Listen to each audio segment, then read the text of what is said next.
Assalamualaikum warahmatullahi wabarakatuh. Selamat malam teman-teman semua. Kembali lagi dengan saya Java Jutsu. Kali ini Java Jutsu akan membahas tentang pembahasan soal UTS mata kuliah Alpro untuk jurusan Sistem Informasi angkatan 2014 yang ada di semester 2 ini. Nah, untuk video pertama ini akan saya bahas untuk soal nomor 1. Oke, kita akan langsung cek nomor satunya. Soal nomor 1 yaitu kelas misteri. Di bawah ini merupakan sebuah program Java yang akan meminta kamu untuk memasukkan 3 digit terakhir dari NIM kamu. Kelas misteri ini akan melakukan sesuatu hal terhadap 3 digit terakhir dari NIM kamu. Buatlah flowchart dari program di bawah ini. Kemudian tentukanlah keluarannya. Jadi kita telah mengidentifikasi masalahnya. Oke, jadi identifikasinya yaitu sebuah program yang akan mengolah 3 digit terakhir. Namun ada tambahan, untuk digit pertama dari 3 digit terakhir yang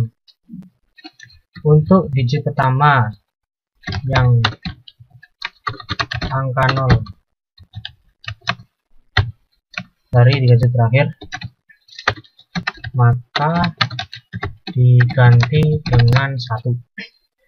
Contoh, NIM saya itu 12021444037. Nah, 3 digit terakhirnya 37. Ini yang saya ambil. Karena digit pertamanya itu 0, diganti dengan angka 1. Jadi tetap 3 digit. Karena kalau 0 sama aja, digitnya malah 2. Ya, jadi masuk di sini adalah 1 digit. Oke, nah keluaran yang diharapkan itu malah yang menjadi persoalan gitu. Dan kita juga disuruh membuat flowchart dari alur programnya. Jadi outputnya masih tanda tanya. Oke. Nah, sekarang pembuatan flowchart.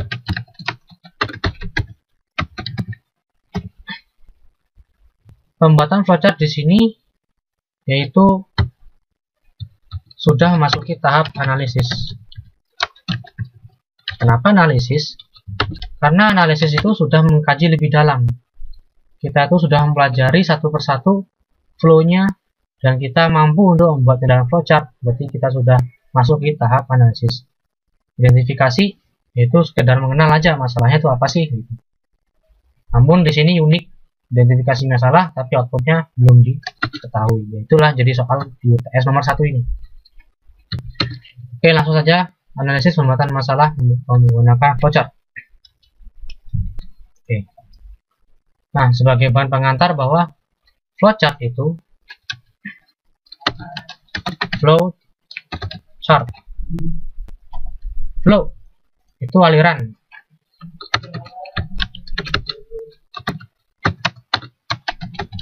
Oke, aliran ya. Chart itu bisa diartikan diagram, berarti diagram alir. Ada yang karena di buku-buku literatur ada yang menyebutkan flowchart itu adalah diagram alir. Ya. Nah, maksudnya apa sih? Yaitu diagram yang merepresentasikan mengenai aliran logika. Aliran logika tentang suatu pemecahan masalah. Flowchart itu tidak harus untuk program. Saya telah membaca beberapa literatur. Flowchart memang pada umumnya untuk pembuatan analisis untuk sebelum program. Namun sebenarnya kaidahnya flowchart itu kan aliran logika. berarti bisa kita pakai untuk selain pembuatan program. Nah, jadi untuk kasus seperti ini sih kita menggunakan flowchart untuk menganalisis output dari keluaran program yang jadi permasalahan soal nomor 1 UTS ini. Jadi, dan flowchart itu tidak terikat dengan bahasa pemrograman karena dia aliran logika. Jadi kita itu entah bahasanya menggunakan apa, yang jelas flowchartnya bisa sama. Oke, jadi ini emang kerjaan dari sistem analis, pembuatan flowchart. Nah, jadi tidak terikat dengan bahasa pemrograman. Makanya kita tidak perlu untuk memikirkan codingan apa, sintaks atau script apa yang diperlukan ketika pembuatan flowchart. Tugas kita untuk pembuatan flowchart adalah yang penting kita menjelaskan logika kita kepada programmer atau kepada orang yang buat program dengan jelas, tidak ambigu, dan sistematis serta logis. Oke. Nah, flowchart itu ada yang namanya panah. Oke, seperti ini ya, panah. Nah, panah. Oke. Nah, panah seperti ini. Itu menggambarkan alur logikanya. Karena apa? Di sini ada aliran. Ada alir, mengalir. Logikanya mengalir, berarti ada arah, ada panah. Seperti ini. Kemudian sebenarnya flowchart banyak simbolnya. Namun untuk kasus seperti ini kita cukup mengenal beberapa saja. Contoh, ini lingkaran sebagai terminator, sebagai penanda start, berarti kita tulis ini awal dari flowchart. Penanda end atau finish atau berakhir tidak apa-apa, yang penting bahasanya paham bahwa ini adalah akhir dari program. Karena program kalau tidak berakhir, maka program itu tidak akan selesai menyelesaikan masalahnya. Tidak selesai berujung sampai mana gitu. Jadi program itu juga harus selesai. Nah, kemudian ada lagi namanya ini jajar genjang. Ini simbol yang kita pakai apabila kita ingin menjelaskan suatu masukan data yang masuk ke dalam masalah ini.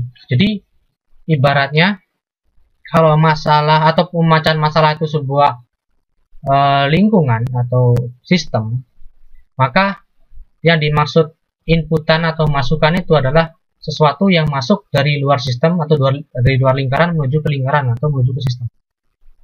Jadi ada yang masuk ke dalam sistem atau ke sebuah pemecahan masalah. Nah, selain sebagai input kayak gini, input ya, enter. Nanti akan saya jelaskan lebih lanjut. Kemudian ini ada perintah cetak. Nah, karena selain sebagai input atau masukan, jajar genjang digunakan juga sebagai keluaran atau output. Ibaratnya sebuah lingkaran atau sistem. Nah, output itu sesuatu yang keluar dari sistem itu dan bisa dirasakan oleh user atau pengguna atau orang yang menginginkan keluaran itu, yaitu outputnya. Oke. Jadi satu simbol jajar genjang tapi sebagai dua fungsi, tergantung perintah di dalamnya. Yang jelas kita harus jelas menjelaskan perintahnya apa. Cetak, oh berarti sebagai output. Masukkan, inputkan atau input, berarti sebagai masukan. Oke. Nah, kemudian ada simbol ini segi 4. Kalau segi 4 ada jajar genjang, maksudnya bujur sangkar. Bujur sangkar segi panjang, yang jelas dia tidak miring seperti ini. Nah, seperti ini persegi panjang. Nah, itu kita gunakan sebagai penanda proses. Dan satu persegi panjang ini satu proses. Jadi tidak bisa kita memasukkan 3 proses sekaligus di satu kotak. Karena komputer itu berpikirnya satu per satu. seperti modul bacaan Pak Azani yang diberikan lewat melalui Moodle. Nah, bisa teman-teman baca sendiri mengenai pelayan robot mengantarkan makanan. Nah, itu bagaimana komputer itu berpikir, jadi satu-satu dan jelas. Kemudian ada namanya belah ketupat. Belah ketupat digunakan untuk suatu kondisi. Makanya di sini ada benar atau salah. Karena di sini kondisi yang akan ditanyakan. Jika benar jadi apa, kalau salah jadi apa, seperti itu. Jadi ini bisa kalau di source code kita bisa switch case atau if else. Nah, situ saja. Oke, nah dari sini saya rasa cukup jelas mengenai pembukaan apa sih flowchart itu. Oke, nah kemudian kita langsung masuk saja ke permasalahan. Nah, seperti ini. Nama kelas misteri. Kita tidak perlu membuat nama kelas misteri di flowchart. Seperti saya tadi bilang bahwa apa? Flowchart tidak terikat pada bahasa pemrograman. Bisa saja flowchart ini diselesaikan di bahasa mungkin bahasa JavaScript atau PHP atau C++ atau C atau Python dan lain sebagainya. Yang jelas bahasa scripting, tidak seperti bahasa desain atau yang seperti HTML, CSS, bukan, tapi bahasa scripting. Oke, nah jadi kita tidak perlu hiraukan ini kelas misteri. Kita juga tidak perlu hiraukan public static void main dalam flowchart. Ini bahasa Java. Bagaimana dengan bahasa lain kan bisa jadi beda. Nah, scanner input new scanner tidak perlu, karena ini menandakan bahwa kita tuh kalau ingin memasukkan inputan ke sebuah program di Java, salah satu solusinya menggunakan kelas scanner. Padahal bisa menggunakan kelas lain seperti buffer reader, input stream reader, dan sebagainya. Oke, nah terus, nah kita sudah fokus di sini. System.out.print, masukkan 3 digit terakhir NIM kamu. Teman-teman pasti tahu bahwa ini apa? Perintah untuk mengeluarkan sebuah output kata-kata atau satu kalimat. Masukkan 3 digit terakhir NIM kamu. Maka di flowchart jelas, mudah sekali ya. Jadi setelah start harus ada perintah untuk cetak. Masukkan 3 digit terakhir NIM kamu. Lambangnya, simbolnya jajar genjang karena kita mengeluarkan suatu keluaran dari program. Kemudian di sini int last 3 digit sama dengan input.nextIn. Nah, di sini ada deklarasi tipe data int untuk variabel last 3 digit. Maka saya tulis deklarasi variabel last 3 digit. Nah, sampai sini dulu saya ingin jelaskan bahwa sebenarnya mudah kalau kita tuh menerjemahkan dari source code ke flowchart. Kita tinggal lihat saja alurnya, mudah sekali. Nah, justru yang agak sedikit lebih sulit itu yang dari flowchart ke source code. Jadi sebenarnya solu TS yang untuk membaca flowchart sebenarnya tidak terlalu susah. Sebenarnya seharusnya. Jadi kalau ada yang bilang susah, mungkin teman-teman perlu banyak berlatih. Nah, sebenarnya mudah. Seperti tadi ya, system.out.println, masukkan 3 digit terakhir NIM kamu. Tinggal bikin aja simbol jajar genjang, cetak. Ada perintah cetaknya, jangan lupa. Kalau hanya seperti ini, nah ini tidak jelas apa maksudnya. Apakah kita menginputkan sebuah kalimat, masukkan 3 digit terakhir NIM kamu, atau mencetak? Nah ini ambigu, ini tidak boleh dalam flowchart. Maka kita harus jelas ada perintahnya, cetak ya, atau output. Oke, tergantung bahasa yang penting. Ketika kita memberikan flowchart kita ke orang lain, yang jelas orang yang membaca itu harus paham. Bagaimana caranya berpaham? Maka semudah mungkin kita menjelaskannya. Perintahnya itu tidak terlalu rumit. Cetak, masukkan 3 digit terakhir kamu. Oke, sederhana, tapi harus jelas. Jangan seperti tadi, tidak ada perintah cetak. Itu terlalu sederhana, sampai ambigu. Nah, maksud saya sederhana, tapi jelas. Oke, nah sekarang lanjut. Int last 3 digit itu deklarasi variabel last 3 digit. Ya udah, tulis saja, gak usah bingung-bingung. Sebenarnya mudah kalau source code ke flowchart.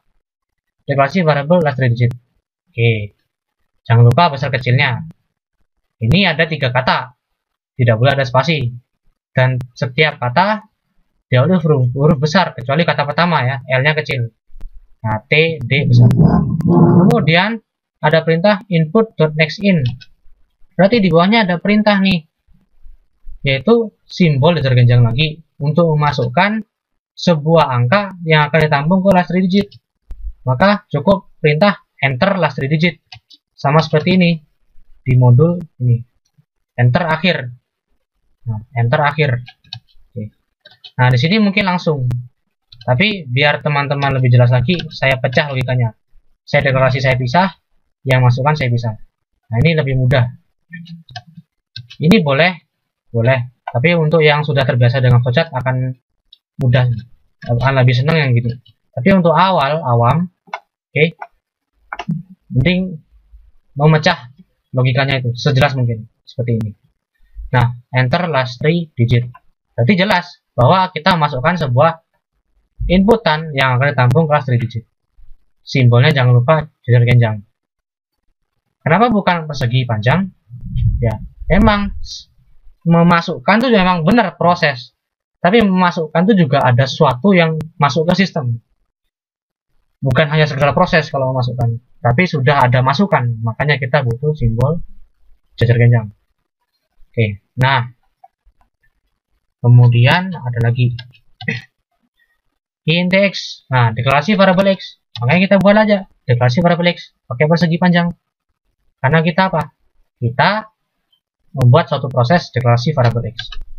Kemudian x kita beri nilai sama dengan last 3 digit. Yaudah, makanya persegi lagi. Nah, kenapa persegi? Kan kita memberi nilai ke sebuah variabel. Nah, sebentar dulu.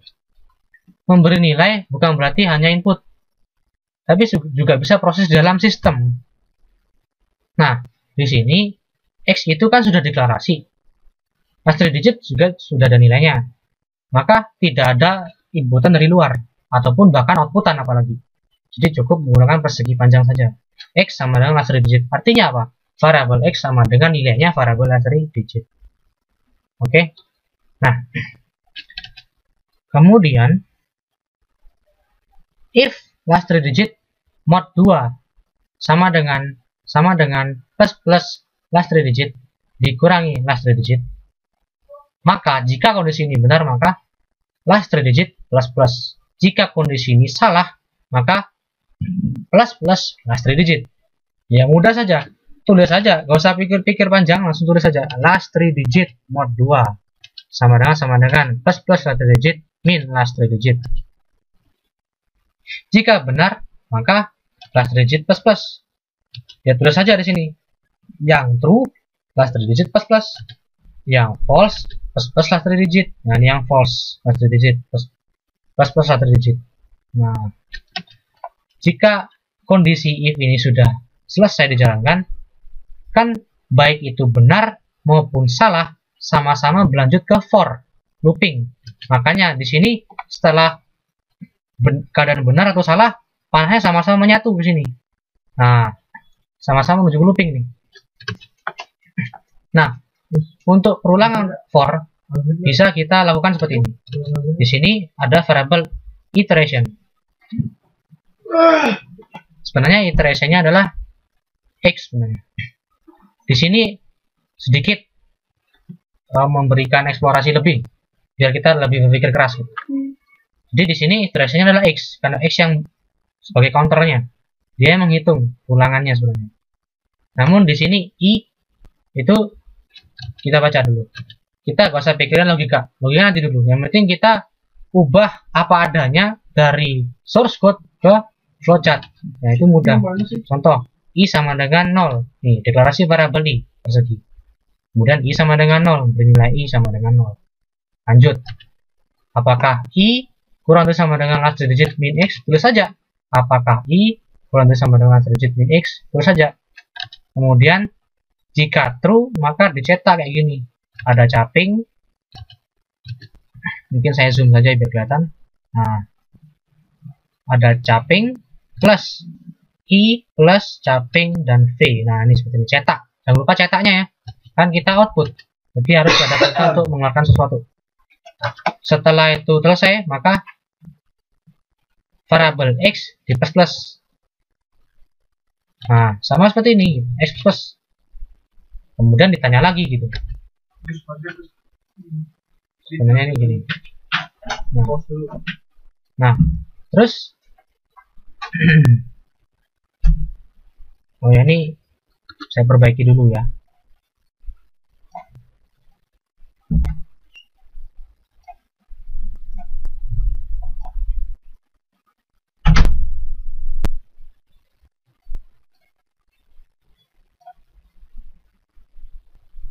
Nah,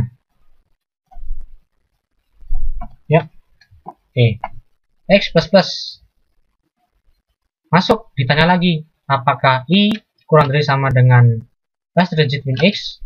Jika memang masih benar, true, cetak. Terus sampai kondisi ini salah, maka program berakhir. Sama. Nah, itulah keluarannya. Nah, itu mengkonversi dari source code ke flowchart. Oke, sekarang kita fokus ke logikanya. Sekarang perhatikan teman-teman. Di sini yang dimasukkan atau yang sebagai input adalah 3 digit terakhir NIM. Nah, contoh NIM saya 137. Oke. Sebenarnya kalau kita tuh sudah mampu membuat flowchart dengan benar, maka lebih mudah membaca alur tuh bukan dari source code lagi, tapi sudah dari flowchart. Kenapa? Dengan flowchart itu sebenarnya kita sudah diarahkan dengan aliran ini. Logika kita sudah mudah dengan mengalir, dengan gambar lebih mudah. Nah, jadi kita fokus ke sini saja. Oke. NIM. Sekarang ini namanya tracing ya. Tracing output. Atau kita menjejaki outputnya apa saja sih yang keluar. Pertama start. Nah, cetak, masukkan 3 digit terakhir NIM kamu. Program mengeluarkan 3 digit terakhir NIM. Kemudian deklarasi variabel last 3 digit sudah. Nah, kemudian enter last 3 digit. Enter last 3 digit apa? Berarti kita masukkan NIM kita. Nih. Input apa? 137. Nah, last 3 digit ya.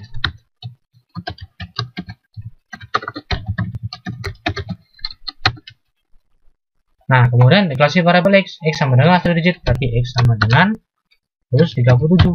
Karena X sama dengan last 3 digit. Biar lebih jelas. Jadi 137 tidak langsung diberikan ke X, tapi melalui last 3 digit. Kemudian ditanya, last 3 digit mod 2. Nah, sekarang 137 mod 2. Sebenarnya itu menanyakan apakah dia ganjil atau genap sebenarnya. Kalau dia genap, di mod 2 pasti 0, karena habis bagi 2 kalau bilang genap. Kalau ganjil, hasilnya 1. Ya, berarti ganjil itu emang nggak bisa di mod 2, nggak habis bagi 2. Nah, saya 137. Nah, ini ganjil. Maka, last digit mod 2, 1. Sama dengan, nah, apakah hasil ini sama dengan yang ruas kanannya? Nah, ruas kanannya sekarang kita lihat. Plus last 3 digit. Plus last 3 digit berapa? Berarti apa? Seperti di video sebelumnya saya menjelaskan tentang increment dan decrement di video tentang looping. Plus last 3 digit berarti di baris itu nilai last 3 digit bertambah 1. Berarti 137 tambah 1, 138. Oke. Nah, dikurangi. Nah, last 3 digit ini berapa sih sebenarnya? Sekarang perhatikan. Untuk kasus seperti ini, program itu membacanya dari kiri. Program itu membaca dari kiri. Oke. Kalau last 3 digit di sini sudah 138, kan di baris ini sudah 138 last 3 digit. Nah, maka otomatis last 3 digit yang di sebelah kanan ini yang saya tunjuk 138 juga. Nih, membukti boleh. Ini saya komen dulu, nanti kita keluarkan outputnya. Kita punya variabel I sama dengan 0. Kemudian saya keluarkan aja. plus I dikurangi I. Nah, hasilnya ini adalah apa? 0. Karena apa? Plus I di baris 32, I-nya jadi 1, karena tambah 1. 0 tambah 1, 1. Dikurangi 1, berarti hasilnya adalah 0. Nah, 0 kan? Nah, bagaimana jika begini gitu? Nah, kalau gini, hasilnya 0 juga sih. Jangan 0, kita ganti 5 lah. Nah, hasilnya juga 0 juga. Oh, maaf, min 1. Nah, ini kenapa? Karena di I yang di sini itu I-nya dia masih 5, namun I yang di sini dia 6. Oke, jadi dia program tuh baca dari kiri. 5 kurangi 6 min 1.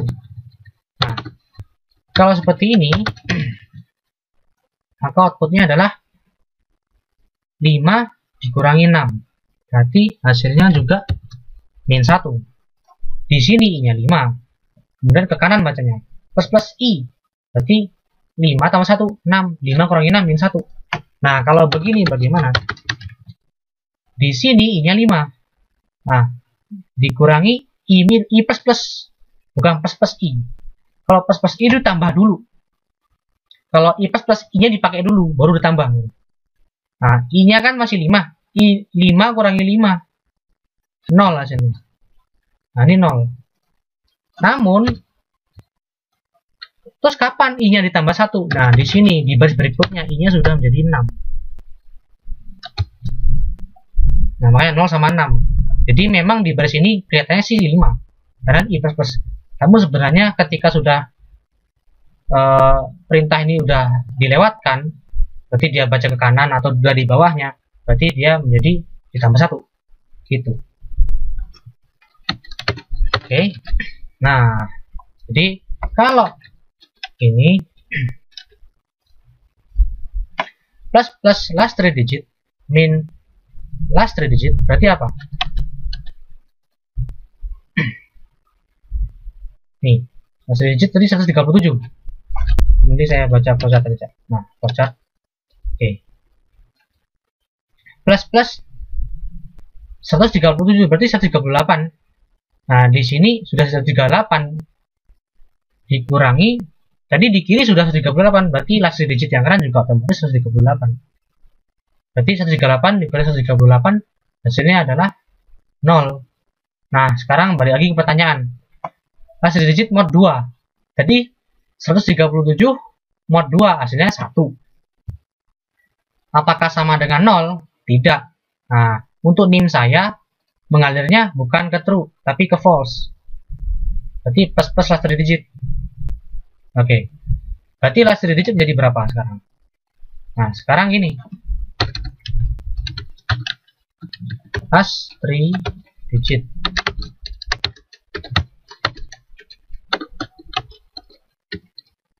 Di pertanyaan last digit di plus.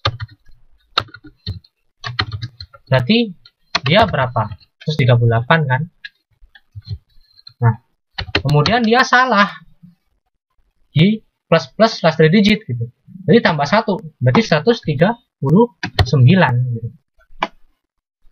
Langsung di proses ini, di kotak ini dia langsung nilai 139. Kenapa? Di sini 138 ya. Di sini mengalirnya last digit itu 137 gitu. Tapi ketika sudah masuk sini jadi 138. Karena dia salah sini. Nah, maka langsung di kotak ini last digit menjadi 139. Jadi bertambah 2. Tambah 1, tambah 1 lagi, berarti tambah 2. 137 tambah 2, 139. Bagaimana kalau 136 atau bilangan genap yang lain ini? Nah, last digit mod 2. Kalau genap pasti 0. Sama dengan 0. Ya, true. Maka mengalirnya bukan ke false, tapi ke true. Oke, di baris ini, NIM-nya bertambah 1. Namun, ke baris ini, di kotak ini, di proses ini, last digit masih pertambahan 1. Tapi ketika mengalir sudah ke bawah, sama aja, dia tambah 1 lagi. Berarti, tambah sini 1, tambah sini 1. Jadi, udah mengalir ke sini, ke bawah, sama aja ditambah 2. Berarti ya, dalam arti lain, baik dia ke false maupun ke true, last digit sama-sama ditambah 2. Jadi sebenarnya intinya sama saja ini. Jadi pembuat soal menginginkan kita berpikir keras. Sebenarnya ini sama saja. Di sini false tambah 2 sama aja. Cuma berbedanya ditambah 1 tambah 2-nya itu langsung di kotak ini. Di sini tambah 1 tambah 1. Yang di sini tambah 1 ke true. Di sini belum, tapi sudah lewat sini udah tambah 2. Sama saja. Oke. Berarti sekarang NIM-nya 139. Berarti last 3 digit 139. Kemudian deklarasi variabel i. Oke, i sekarang i sama dengan 0. Nah, i kurang dari sama dengan last 3 digit min x. Oke, nah ini i tadi berapa? 0 kan? 0. Oke, ini tracing yang sebenarnya. 0 kurang dari sama dengan last 3 digit terakhir 139. Terus 39 dikurangi x. Nah, x itu tidak mengalami perubahan di sini. X itu terakhir diberi nilai itu di baris ini gitu. Sedangkan di logika yang saya tunjuk ini tidak ada operasi X, berarti X tetap saja X itu nilainya tetap aja gitu. Sampai sini, sampai sebelum masuk ke looping X nya tetap. Berarti 139 dikurangi 137. Berarti sama aja, ini berapa sih sebenarnya? 2 kan? Oke, ini 2 sebenarnya. Saya kasih nama lain lah, 2 gitu. 0 kurang dari sama dengan 2, true, betul. Maka bukannya false, jadi belum berakhir program. True, cetak ini caping plus. Nih, caping, yes. Caping plus i, i-nya tadi 0, plus caping v. Nah, ini output pertama. Kemudian x plus, berarti x sekarang 138 dong. Iya, x-nya sekarang 138 karena tambah 1. Awalnya 137 tambah 1 jadi 138. Tanya lagi. Apakah i kurang dari sama dengan ini? Tanya lagi gitu. I-nya kan tetap 0.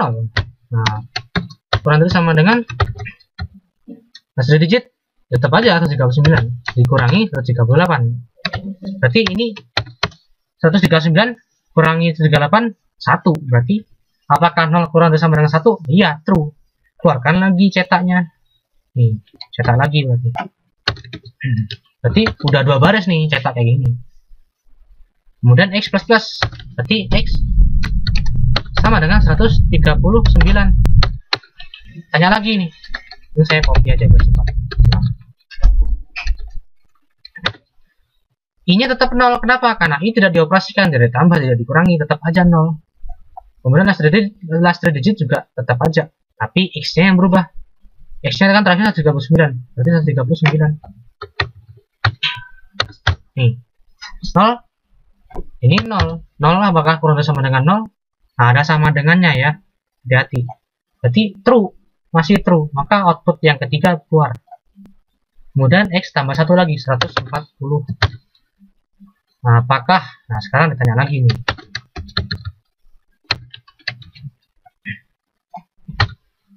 Nah, 140. 139 dikurangi 140. Itu min 1. Apakah 0 kurang dari sama dengan negatif 1? Tidak. Malah negatif 1 yang kurang dari sama dengan 0 harusnya. Jadi ini false. Ini sudah berakhir. Karena false, maka N, program berakhir. Maka jumlah outputnya, ini outputnya.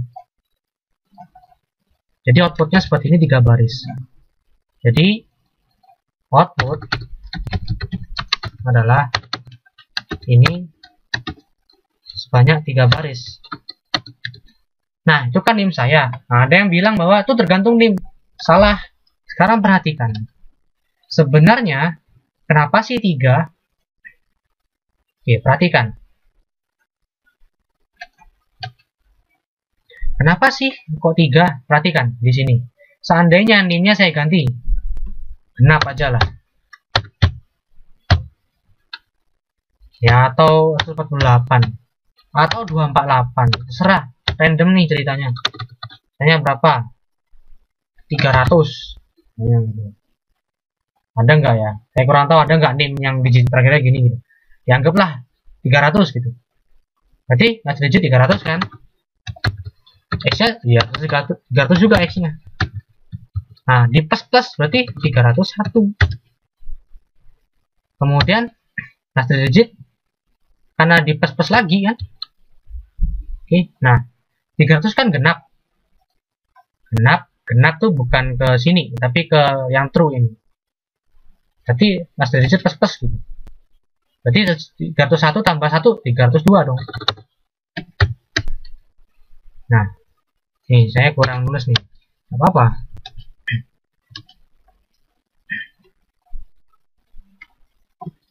Jadi kalau last 3 digit, ya saya ganti aja. Oh, ini kalau di kondisi yang di belah ketupat. Ya, yang ini plus digit, plus 1 digit. Oke. Tapi kalau ini kan 300 genap, berarti true ya.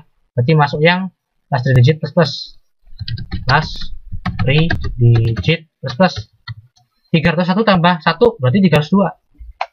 Oke. Nah, sekarang NIM-nya tadi kan terakhir jadi 302. X-nya kan tetap 300. Nah, 302 kurangi 302 kurangi 300 2. Nah, tuh. Tetap 2 kan? I-nya kan 0. I-nya kan bukan NIM, I kan 0 dari program. Nah, jadi I 0. Ini emang dinamis, berubah tergantung NIM memang. Tapi lihat selisihnya sama saja. Karena ini ditambah 2 NIM-nya dan X-nya itu sama dengan NIM awal. 2 kurangi NIM awal ya 2. Nah, kemudian ini tetap sih karena last digit pada perulangan tidak dioperasikan apa-apa, dia diam. Tapi yang dioperasikan hanya X-nya, dikurangi 1. Oh, oke. Nah, X-nya, oh maaf, ditambah 1, berarti 301. 302 kurangi 301, 1. Tetap aja 1.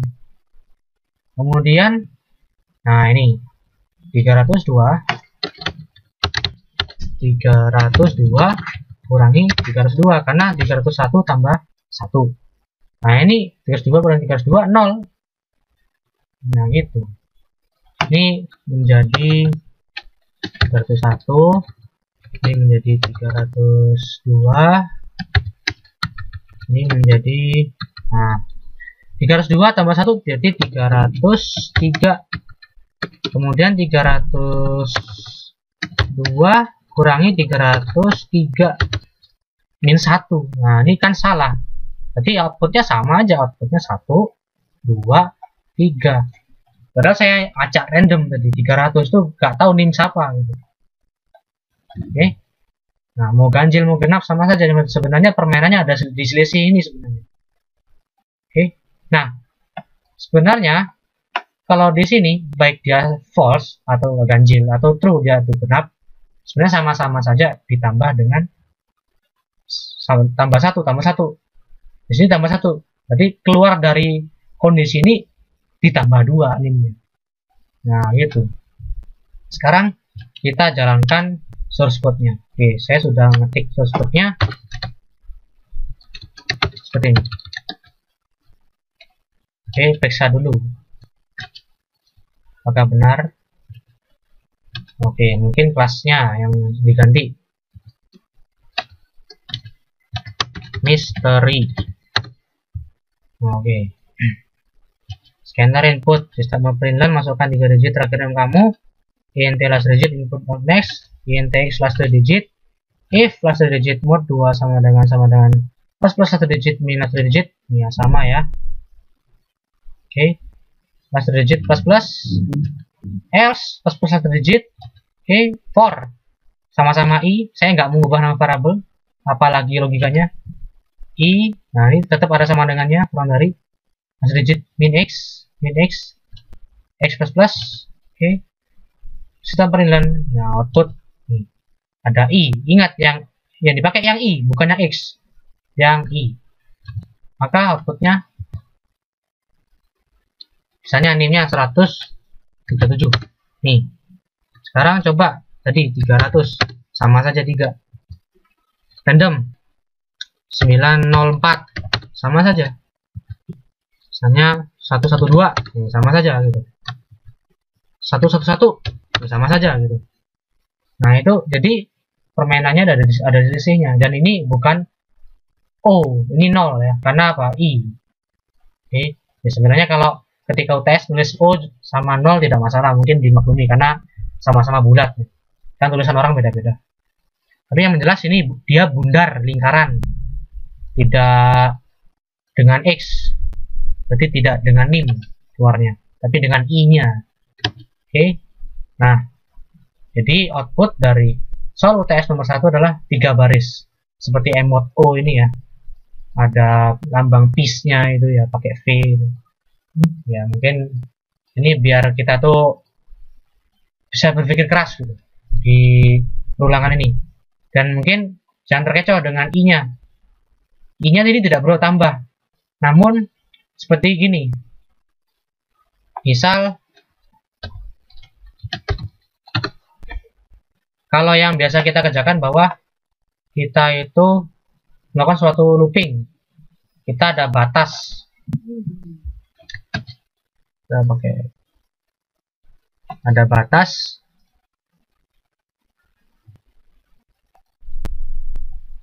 Oke. Kemudian kita tuh looping mengulangi sampai iterasinya tuh mencapai batas gitu. Dan looping berakhir sampai batas. Nah, tapi untuk kasus seperti ini itu I-nya itu tetap gitu. Misalnya I-nya segini 0 gitu. Namun batasnya itu yang makin mengecil. Mungkin batasnya jadi segini, kemudian batas kedua jadi mengecil, kemudian akhirnya sama gitu. Jadi ini 1, ini 2, ini 3, batasnya yang mengecil. Kalau ini enggak, kita mungkin sehari-hari kita menggunakan looping, iterationnya itu kita berusaha untuk mencapai batas gitu. Sampai iterationnya mencapai batas, maka looping berakhir. Tapi kalau seperti ini, itu batasnya yang mencoba menurunkan sampai mencapai suatu variabel I tadi. Nah, kayak gini nih. Nah, perhatikan. Ini batas ini. Batasnya 2 awalnya. Tetap I-nya 0. Ya, ini yang kedua I-nya 0, tapi batasnya sudah menurun. Dari 2 menjadi 1. Nah, ini batasnya sudah menurun. Kemudian 0 sampai akhirnya batasnya sampai sama dengan I. Sama-sama 0. Jadi menurun. Jadi ini kita dipaksa untuk berpikir keras gitu. Ada yang terkecoh, outputnya hanya 1. Nah, namun di sini harus diteliti lagi. Sebenarnya lebih mudah kalau kita pakai flowchart gitu. Setelah kita bikin flowchart, kan kita udah diarahkan dengan panah kan. Berarti kita logikanya sudah mengalir sebenarnya dengan mudah. Makanya sebenarnya dengan soal membuatkan flowchart itu malah memudahkan kita. Kalau kita langsung membaca source code, langsung ditebak apa outputnya, nah itu bakal yang sedikit lebih rumit. Gitu. Oke, soal nomor 1 sekian dulu dari saya, kurang lebih mohon maaf. Soal nomor 2 di video berikutnya. Oke, sampai berjumpa di soal UTS nomor 2.